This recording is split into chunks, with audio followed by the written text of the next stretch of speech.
presentación la uso con los abogadillos, que hace con los criminólogos, que está ahí muy simple.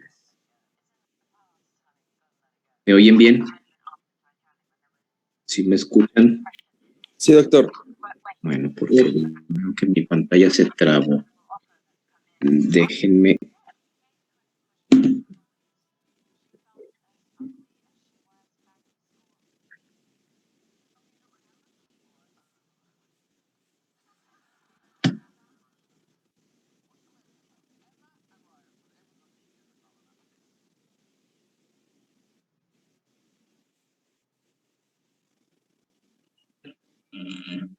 ¿Me escuchan?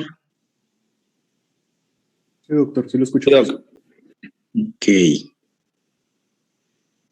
Bueno, ahí ya pueden ver mi pantalla, supuestamente. Sí, ya se ve. Ok.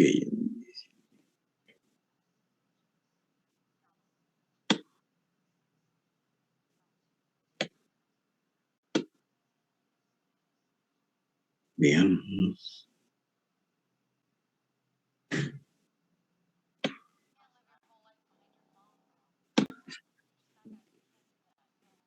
Bien, bueno, esto es la parte legal.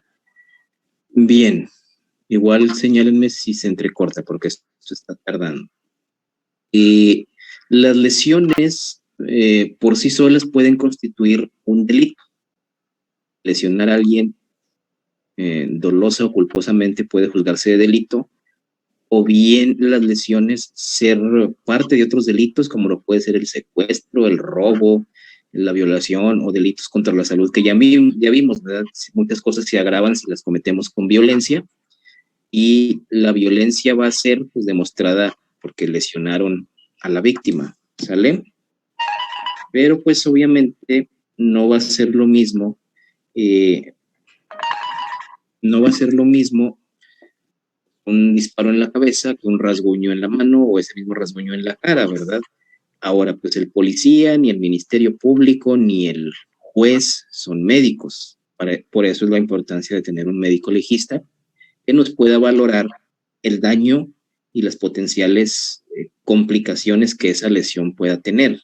Eso depende muchas veces pues de cómo le vamos a dar el sablazo al inculpado.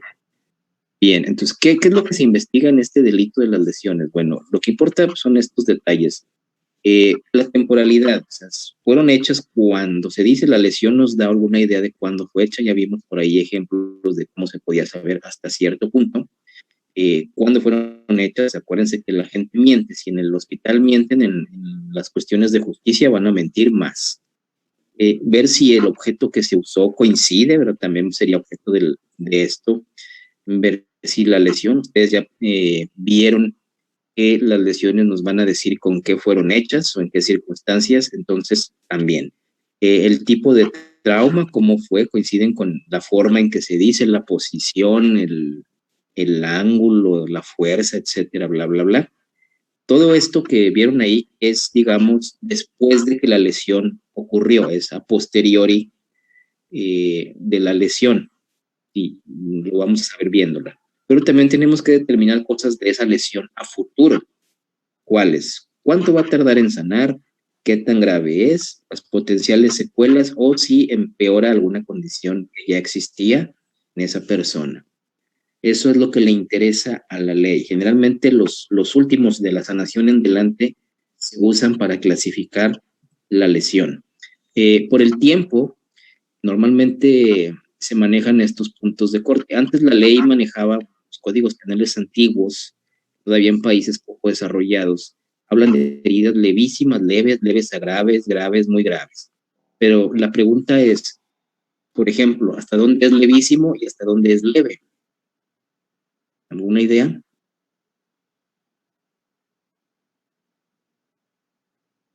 ¿No? Leve no puede ser, no sé, un rasguño. ¿Y levísimo qué sería? Ah, ¿verdad? Son términos muy vagos. Y a la ley, acuérdense, todo tiene que ser objetivo y demostrable. Lo que se usa ahora son dos puntos de corte, los 15 y 60 días, 2 semanas, 2 meses. La mayoría de las lesiones que sufrimos cotidianamente, moretones, rasguños, raspones, etcétera, bla, bla, bla, sanan en menos de 2 semanas. En 2 semanas ya no va a traer nada, en teoría. Lesiones más fuertes, las fracturas, por ejemplo, algunas lesiones extensas, quemaduras, a menudo van a necesitar entre los 15 y 60 días. Eso, así se clasifica. Una lesión de menos de 15, una lesión de 15 a 60, y lesiones de más de 60 días van a ser sobre todo esas fracturas complejas, las conminutas, las multifragmentarias, las quemaduras extensas, las lesiones que necesitaron cirugía y convalecencia y rehabilitación. Esas son las que por lo regular se juzgan de más de 60 días. Entonces, eso va a ser lo primero que se le clasifica a una lesión. ¿Cuánto tarda?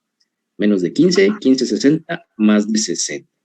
Incluso algunos hablan de más de 90. Bueno, ¿dudas con eso? No, doctor. No, doctor. Eso ya lo va estimando uno. Tampoco es como que muy estricto todavía, pero no se va dando cuenta. Luego, la gravedad. Volvemos a esto, ¿no? Lo que a mi paciente, una persona común, me puede parecer grave, al médico puede que no le parezca tanto, ¿verdad? O aún entre médicos, lo que a mi médico me parece grave, a otro médico no le puede parecer menos o más grave, ¿cierto? Sí, porque pues es muy subjetivo. Subjetivo también, el concepto de gravedad. Entonces, se va a decir que una lesión pone en riesgo la vida, es el criterio para decir si es grave o no, al menos en lo legal, y si pone o no en riesgo la vida. Pero volvemos a lo mismo también. ¿En qué momento mi vida está en riesgo?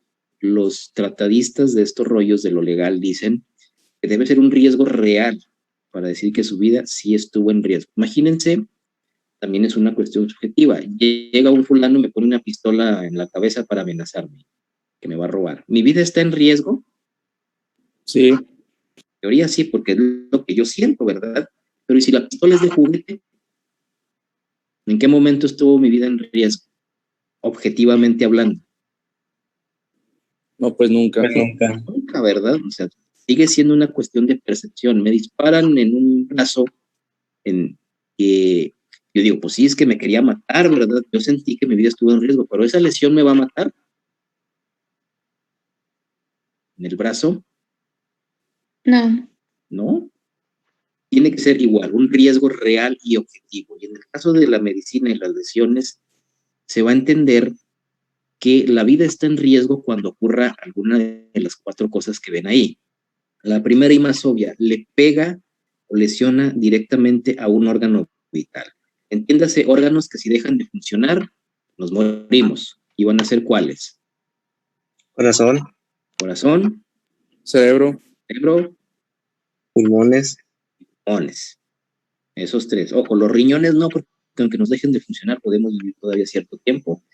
Y que por más abnegado y poético que sea el riñón, no es órgano vital. ¿Sale? Bien. Órganos que nos pueden matar si dejan de funcionar. Son cerebro, pulmones. Heridas o lesiones que penetren a alguna de las grandes cavidades del cuerpo, entiéndase, tórax, cráneo, abdomen. Aún si no le pegan a un órgano, puede darse el caso, ¿verdad? Que nos apuñalen en el abdomen y sí penetre al peritoneo y todo el rollo, pero que por obra y gracia del Espíritu Santo no le pegue a ningún órgano. Aún así, la vida está en riesgo. Hay un riesgo real de infección y de complicaciones. O bien, esa lesión te obliga a operar, de lo contrario el fulano se muere. Un ejemplo clásico con los accidentes de tránsito que les digo, ¿verdad? Llega el paciente con inestabilidad hemodinámica, luego algún datillo de abdomen agudo, pues lo tenemos que meter a quirófano, si no se nos va a morir, ¿verdad? De alguna hemorragia interna. Entonces, si te obliga a operar, también la vida estaba en riesgo, aparte de que la cirugía por sí sola muchas veces implica un riesgo implícito a la vida. ¿Sale? También sangrados abundantes. En este sentido, incluso algunos autores dicen, si ya perdió más de 1 litro de sangre, la vida está en riesgo. Bueno, ¿quién va a andar midiéndole la sangre a un fulano, verdad? Bueno, se pudiera. O en las cirugías, ¿no? Cuando el cirujano estima una cantidad de sangrado.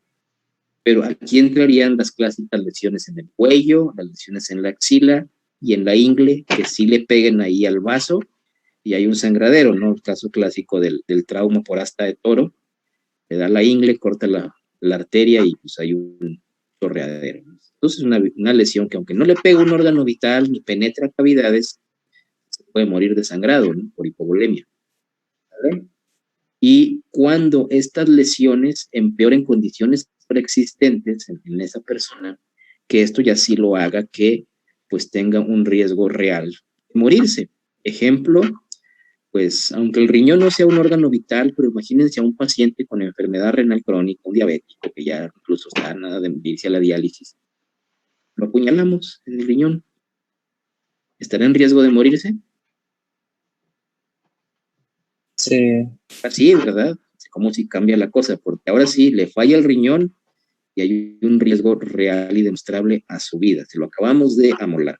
Bueno, entonces, estas son las condiciones para decir que la vida está en riesgo y eso hace que la lesión sea o no de gravedad. ¿Sale? También. Eso lo usamos nosotros cuando valoramos las lesiones, decir si la vida está o no en riesgo. Bien. En este sentido de las condiciones preexistentes, los abogadillos hablan de concausas. Cuando dos o más condiciones se juntan, la anterior o la preexistente es esa que ya vimos, ¿verdad? Condición médica anterior a la lesión y que empeora el daño. Luego las simultáneas cuando ocurran dos o más cosas, por ejemplo, que en un mismo accidente, o en uno de tránsito, se impacta el conductor con el volante, se rompe el corazón, al mismo tiempo hace un traumatismo craneoencefálico, se fractura el cráneo, hemorragia cerebral, al mismo tiempo se fractura la cadera y hay un sangradero. ¿Qué de todo lo mató? Canijo, ¿no? A lo mejor podríamos decir, aplicar la vieja confiable, ¿no? Es como yo politraumatizado, ¿verdad? Dos o más circunstancias simultáneas. Y las sobrevinientes, o sea, ya las que son posteriores, pues condiciones que se generaron por la lesión, que básicamente van a ser las secuelas. ¿Sale? ¿Dudas con eso? Doctor. Sí, doctor. ¿Sí? ¿Sí hay duda? No, perdón. Bueno. Y luego vienen, ahora sí, precisamente, ¿cuáles son las consecuencias que una lesión pueda tener a la sanidad de la persona? Se dice que una lesión que no deja afectación pues, es aquella que se resuelve sin ninguna secuela o consecuencia. De hecho, la mayoría de las lesiones que tenemos, pues ni ameritan alguna clase de tratamiento médico, ¿verdad? Se resuelven hasta espontáneamente. Raramente vamos a ver a alguien acudir, por ejemplo, al médico por un moretón o por un rasguño, que sería lo más habitual, algún golpe, alguna inflamación. Sanan solas o con mínimo o nulo tratamiento médico. Pero hay lesiones graves, ¿no? Hay lesiones serias que sí van a necesitar algún tratamiento y que potencialmente pueden dejar secuelas. Las secuelas son estas que vemos aquí, que dejen cicatrices permanentes en la cara o en el pabellón auricular. ¿Por qué esas se castigan, muchachos? Las de la cara y la oreja y no las del resto del cuerpo. Porque son estéticas y pues traen con ese daño psicológico al individuo. Un daño psicológico, ¿qué clase de daño que ya hemos visto? ¿Será porque se ven? Ajá, sí, se ve, el término es lacra, ¿verdad? Las que te marcan. Pero ¿qué clase de daño? No es un daño, no solamente es un daño psicológico, un daño que, ya lo vimos.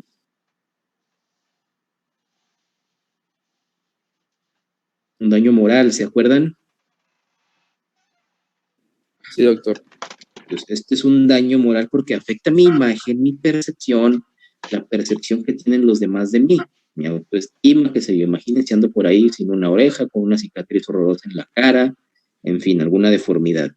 Esas se castigan. Las de partes del cuerpo que no están expuestas por lo regular no se castigan, a menos que, según la ley del trabajo, esa parte, pudieran perjudicar a alguien que viva de esto en alguna parte del cuerpo. Por ejemplo, alguien que sea modelo y que tenga una cicatriz en la pierna, pues ya le impide, ¿no?, su trabajo. Bien. Pero eso es aparte. También cuando dejen secuelas, o sea, que pierdas algún órgano, pierdas alguna función, o sea, lesiones que te invaliden, que pierdas funciones, te mutilen, que pierdas partes. ¿Sale? Bueno, entrando de lleno primero la cicatriz. Las cicatrices que dijimos son daño moral en estas zonas del cuerpo. Recordemos que lesiones muy superficiales, de bordes limpios, que se afrontaron solas, ¿verdad? No dejan cicatriz. Caso contrario de las extensas, las grandes, las profundas, las que se infectaron, las que requirieron sutura o afrontar los bordes con algún otro medio, que cicatrizaron de segunda intención, ya requieren, ya van a dejar cicatriz.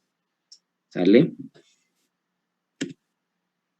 También se usaba este criterio. Una es, sí, Juan Lerma, ¿qué pasó?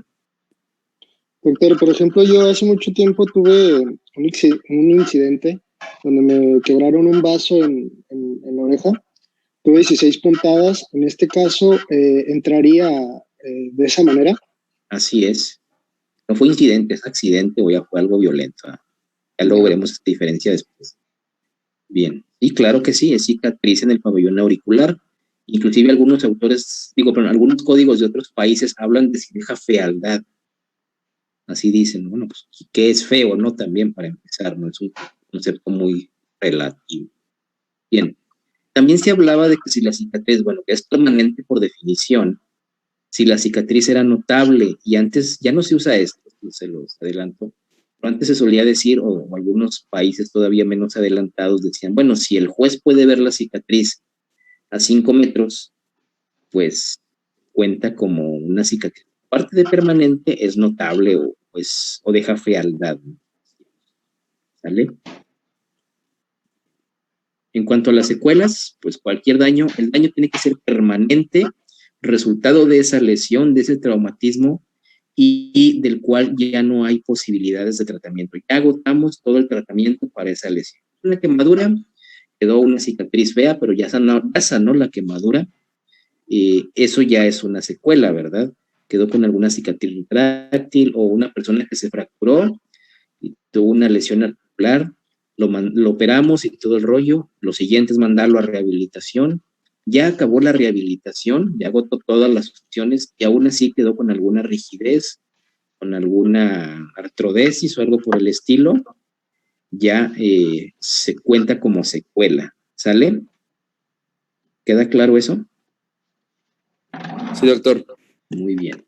Y son de dos tipos. La pérdida anatómica, decíamos que pierda un segmento corporal, o la pérdida o disminución de la función. Y ojo, aquí para la ley, ningún aparato e implemento puede restaurar el órgano perdido, aunque sea una prótesis. Y algo muy, muy simple, ¿no? Si es el soldado del invierno y le quitan un brazo y le ponen un brazo biónico y con ese brazo puede hacer cosas sobrehumanas, para la ley sigue siendo una pérdida y se le tendría que indemnizar, ¿no? por esta situación, independientemente de que tenga una prótesis, puede hacer cosas hasta extraordinarias, más avanzada que sea. Tumbarle un diente a alguien, ojo, también pues es una pérdida de un órgano, así que también se va a sancionar en ese sentido, así que ya saben. La única forma en que se podría restaurar esa función, pues es reimplantar ese órgano.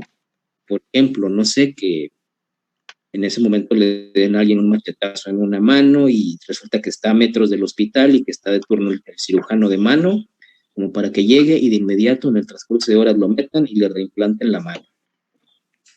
Pudiera ser, ¿no? Pero bueno, estamos en Lerdo, estamos en Gómez, donde no hay nada de eso, se pierden. ¿Sale? Bueno, eso es lo que clasificamos de las lesiones. Es el tiempo, el riesgo a la vida y las potenciales secuelas que pudiera haber. Eso es en todos los lesionados. ¿Qué dice la ley respecto de esto? Bueno, primero, pues ese es el concepto de lesión. Ese concepto data de 1871. Desde entonces existe. Y bueno, pues todo lo que sea lesión, lo importante es que exista huella material. Ojo, el dolor no cuenta. Mucha gente va a la fiscalía a denunciar que le pegaron y lo único que trae es dolor. con la pena, pero no cuenta como lesión. ¿Y por qué no, muchachos? El dolor no cuenta. Porque Porque el dolor es sugestivo. Subjetivo, y existen miles, bueno, tanto como gente hay en el mundo, pues variables del dolor, ¿no? Lo que a lo mejor podemos llegar dos personas con la misma lesión y yo puedo estar haciendo un drama y otra persona está tranquilo y decir que lo tolera, ¿no? O podemos los dos traer el mismo dolor y traer lesiones distintas, ¿sale? Entonces, el dolor no cuenta, además de que abriría la puerta a la mentira, ¿no? Cuánta gente nos dice nos duele y no tenemos manera de demostrarlo, ¿sale? Entonces, tiene que haber algo. ¿Sabe qué me duele aquí? Ah, pues ahí trae un golpe. Trae el estudio, ¿verdad? Tiene que ser huella material.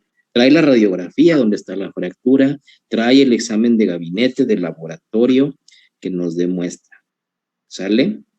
Eso es lo que hace a la lesión objetiva. Que yo la pueda ver o la pueda demostrar. ¿Sale? Y siempre, siempre estos son producidos por una causa externa, otra persona o alguna otra circunstancia, pero algo ajeno a lo natural. Bien.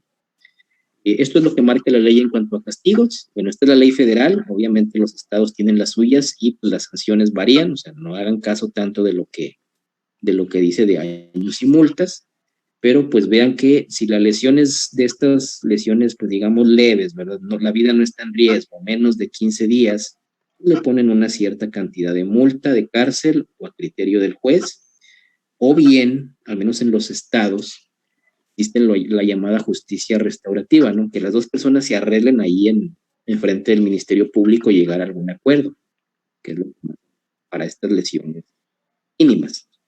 Si la lesión ya es de más de 15 días, la multa aumenta o la cárcel aumenta, si se fijan. Y estos delitos son por querella, o sea, son por denuncia. La mayoría de estos ocurren en la esfera privada y ahí la ley no anda de metiche. Tiene la persona que denunciar que la golpearon. Por eso a veces nos parece o reclamamos de la justicia porque si estamos viendo que golpearon a alguien no intervenimos, o si sabemos por medio de redes que golpearon a alguien, bueno, es que esa persona tiene que ir a denunciar, si no, no podemos iniciar la investigación. ¿Sale? Bien. Ojo, igual, ¿verdad? Aquí está la pena mayor si deja cicatriz en la cara. Ojo, esto es aparte del delito de la lesión. O sea, lesionó, le toca lo que dice el artículo anterior. Y si aparte deja cicatriz, le cargamos todavía a esto, ¿no? Se vuelven dos cargos, por decirlo de alguna manera. ¿Sale? ¿Vamos bien? Sí, doctor. La multa nada más sería de 100 a 300 pesos. Aparte de lo que le vas a dar por la lesión en sí. ¿Sale? Ah, ok, ok. Es por la pura cicatriz. Bien.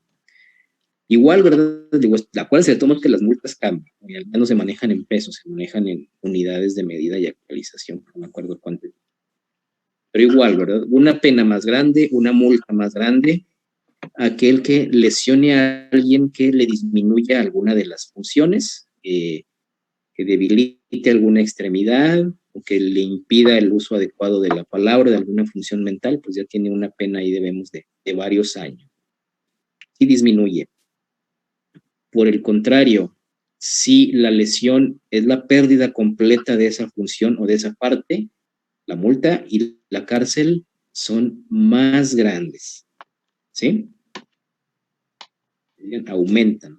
Y sale peor si esa persona queda completamente incapacitada para trabajar o queda con una enajenación mental, que sería un enfermo mental, una persona que quede vegetal, etcétera, o que quede ciego completamente o pérdida de su capacidad reproductiva completa, pues le va peor. Bien. También, si la vida está en riesgo, se le van a poner esa cantidad de años determinada que diga la ley, sin perjuicio, o sea, independientemente de lo que se ganó por la pura lesión. O sea, yo le di un machetazo a alguien y pues es una lesión de tal y tal circunstancias, tanto de cárcel, tanto de multa y tanto dinero de reparación de daño. Hay que pagar los gastos. Pero si estaba en riesgo la vida, le sumamos otro más, lo que dice ahí la ley.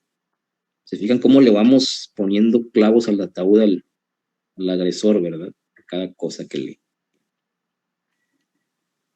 Bien, aquellos que tengan la potestad de la víctima, o sea, sean sus padres, sean sus tutores, o sean los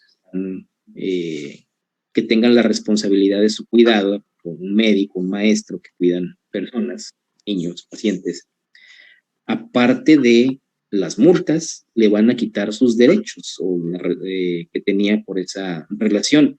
Si es un padre o tutor, pues le van a quitar la potestad, ¿vale? Este es el único caso, en el caso de los menores, es el único caso donde se va a perseguir de oficio. Acuérdense, en México firma muchas leyes internacionales en materia de menores, entonces todo lo de menores que ustedes les llegue al hospital, que ustedes vean que ha sido víctima de un delito, van a tener que ir de chismosos a avisarle al Ministerio Público, ¿sale? Sea de lo que sea, la más mínima lesión que ustedes vean y sospechen que es una lesión provocada, hay que hablar, hay que dar aviso, ¿sale? Y es de agüigo. Para todo lo demás, pues ahí pongan la denuncia. Menores de ley. ¿Dudas con eso? Bueno. Se fijan, hemos estado hablando de aumentar, ¿verdad? También hay atenuantes, también hay cosas que te pueden bajar la pena, y son básicamente cuando la lesión es en riña o en un duelo. En un duelo pues ya es muy... Pero en riña es lo más común, ¿no? Que las personas se peleen y los dos resulten lesionados, bueno, le pueden bajar hasta 5/6 de la sanción o hasta la mitad, según sea el caso, pero dependiendo si eres provocado o provocador y dependiendo pues, de qué tan proporcional sea la presunta ofensa, ¿verdad? Por ejemplo, yo no voy ando en la calle y alguien me felicita por el 10 de mayo, yo no voy a sacar una pistola y dispararle, ¿verdad? Como que no es proporcional la ofensa con lo que le estoy respondiendo, ¿sí? Pues eso se puede valorar y le pueden bajar la pena. ¿Dudas hasta ahí? Bueno. Sí, doctor. ¿Cómo se determina o es la palabra contra la...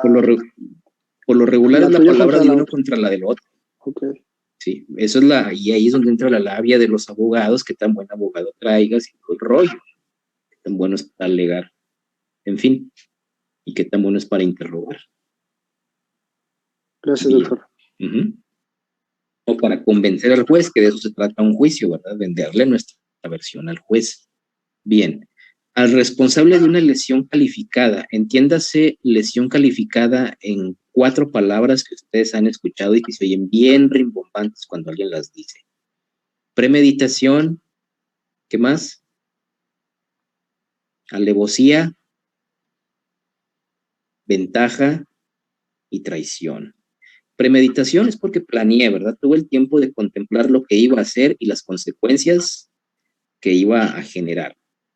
Alevosía es porque aceché a la víctima, sé dónde vive, dónde la puedo encontrar, anduve merodeando su casa, qué sé yo, que sé dónde puedo agarrarla descuidada. Ventaja, la ventaja puede ser de muchas formas y es también puede ser muy vago. Ventaja porque lo sorprendí, indefenso, porque es una persona físicamente más reducida que yo, es una persona discapacitada, muchos dicen que si es hombre o es mujer, si yo tengo algún entrenamiento de combate y la otra no, yo estoy de pie, el otro fulano está tirado, o es una persona en silla de ruedas, si somos más, ¿verdad? Somos 3 contra 1, yo tengo un arma de mayor alcance, mayor poder y mayor daño que el que tiene el otro. En fin, hay muchas circunstancias que se pueden considerar ventaja. Y traición, pues que sería que yo me aprovecho de algún vínculo afectivo, de relación de trabajo, etcétera, lo dejo entrar a mi casa, qué sé yo, y me lastima. Estos se consideran lesiones calificadas, se castigan con el doble de todo lo demás que vimos. ¿Sale? ¿Cuál aplica para el homicidio? Si han escuchado el término homicidio simple, pues el homicidio que ocurre por alguna circunstancia, y el homicidio calificado, pues es igual cuando cumple con alguna de esas cosas. Muy bien. Bueno, Doctor. ujú. Ahí, por ejemplo, el intento de homicidio, a partir de cómo se toma en cuenta o se clasifica.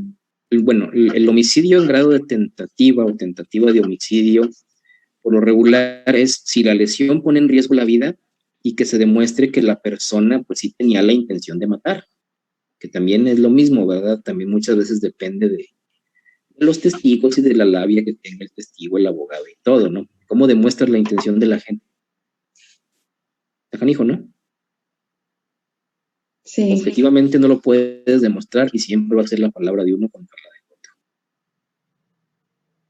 Muy bien. Bueno, artículo 300 y feria. Si es uno de estos casos que dice la ley, o sea, si las lesiones ocurren y hay una relación de parentesco o matrimonio, concubinato, etcétera, que ocurra fuera del domicilio, o bien existe estas personas bajo tu custodia en tu domicilio, pues te van a aumentar la pena hasta 1/3 y te van a quitar tus derechos si lo que tienes es la patria potestad, independientemente, ojo, porque existe el delito de violencia familiar aparte, ¿sale? Le podremos cargar todavía otro delito de violencia familiar. Y finalmente, para terminar, las lesiones que cause algún animal bravío, entiéndase algún animal salvaje, estos animales exóticos que no son ni de caza ni de compañía, y que se le suelte a una persona y ese cause daño, ya sea por descuido, que lo suelte, o que con toda la intención se lo ha hecho otra persona, que sería asusarlo, que lo asuse, pues el dueño es responsable de las lesiones que cause su animal. Por ejemplo, yo sí vi hace algún tiempo, algunos meses, a alguien se le ocurrió llevar un tigre a un centro comercial allá en Ciudad de México, ¿no? Pues imagínense donde el animal se suelte y cause daños y destrozos y lesione personas, pues es considerado un delito para la ley. Aquí por aquí una vecina tenía un gato montés, yo no supe hasta que viendo las noticias, imagínense, vino la cofetilla, lo quitó. Hubiera soltado y hubiera causado destrozos aquí con los perros y personas que tenemos, pues hubiera sido un problema. Y Yo tenía una duda.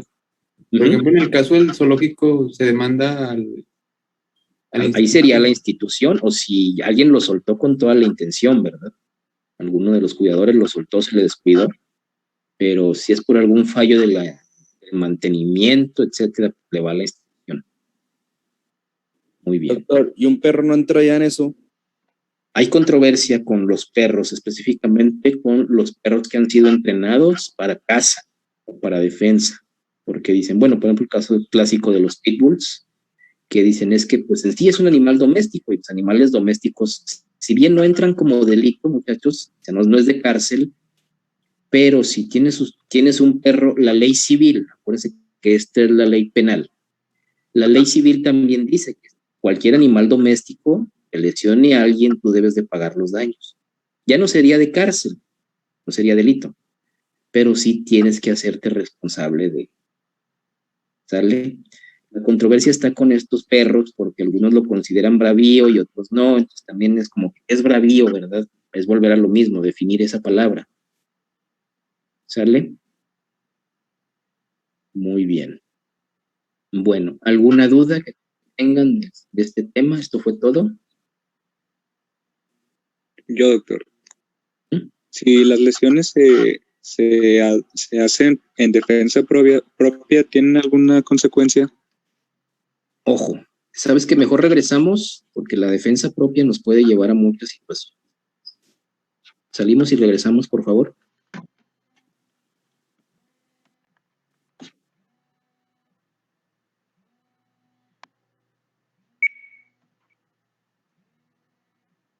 Que también es algo muy vago de definir. Puede alegar legítima defensa en muchas circunstancias, pero por ejemplo, con la riña, hasta qué punto es riña, hasta qué punto es legítima defensa, por ejemplo. O también si un ladrón entra a mi casa, pues podría aplicar, pero no es lo mismo que se mete un ladrón a mi casa y yo lo someta a que yo le dispare, ¿verdad? Si él trae un cuchillo y yo le disparo, Entonces, es muy vago. Por ahí el principal criterio que se usa o que usan los jueces es o bien la persona que lesionó en defensa estaba en desventaja, que por ejemplo, no sé, sea una persona con una discapacidad y alcanza a lesionar a la persona que lo está atacando y lo lesiona más, pues bueno, ¿verdad? Se pudiera entender. O bien, dicen algunos, existe un estado de miedo insuperable, o sea, que se pudiera demostrar, y también es difícil, pues que yo obré tratando de preservar mi vida porque sentía que estaba en riesgo. Volvemos a lo mismo, ¿verdad? Es cuestión de percepción y por lo tanto va a ser mi palabra contra la del otro. Por eso a veces no les sorprenda que la gente se enoja de que por qué agarraron a fulano si fulano se defendió, porque es muy difícil demostrar que existe la defensa esta legítima, ¿no? Se vuelve muy, muy canijo. ¿Sale? Ok, ¿alguna otra duda que tengan? Bien. Doctor, ¿cuál es el concepto de alevosía? Cuando acechas a tu víctima, que sabes dónde la puedes localizar o anduviste merodeando, que tienes una idea de dónde encontrarla.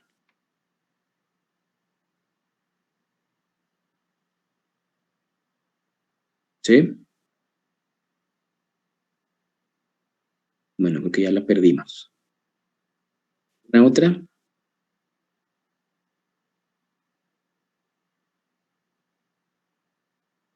¿Ya no? Bueno, entonces, para la próxima semana sigue Agonía y Muerte. ¿A quién le tocó? A mi doctor. Ok, mira, esto igual, cualquier texto de medicina legal te va a traer el concepto de agonía, el concepto de muerte y los tipos de muerte. El extra que te voy a pedir es consíguenos la muerte encefálica o muerte cerebral, un poquito de la patología y el diagnóstico, ¿no? Cómo se está. Esto es importante, el de muerte cerebral, porque lo tenemos que engarzar con el que sigue, que es donación y trasplantes. ¿A quién le tocó ese? A mi doctor. De Gloria, es lo que dice la ley de salud en materia de trasplantes. Son como 2 libros con unos cuantos artículos. Okay. También traerlos, comentarlos, etcétera. Tenemos que revisar ahí lo que nos marquen lo legal de la muerte cerebral y todo el rollo, que eso pues, lo va a traer Juan. ¿Vale? Y pues, listo, eso sería para la otra semana. Déjenme ver qué onda, porque tengo entendido que pues, va a haber una suerte de clases presenciales, pero necesito platicarlo. A mí no me han pasado el programa o el plan ese, y muchos médicos compañeros me están diciendo que está muy deficiente, o que no tendría caso que venga la mitad del grupo y que la otra no reciba la clase o que esté en línea. Se va a volver muy difícil. Si no, tentativamente nos estamos viendo en línea, ¿sale? Ya les confirmo el fin de semana qué onda. Sí, doctor. Sí, doctor. Gracias. ¿Sale? Ok, nos vemos.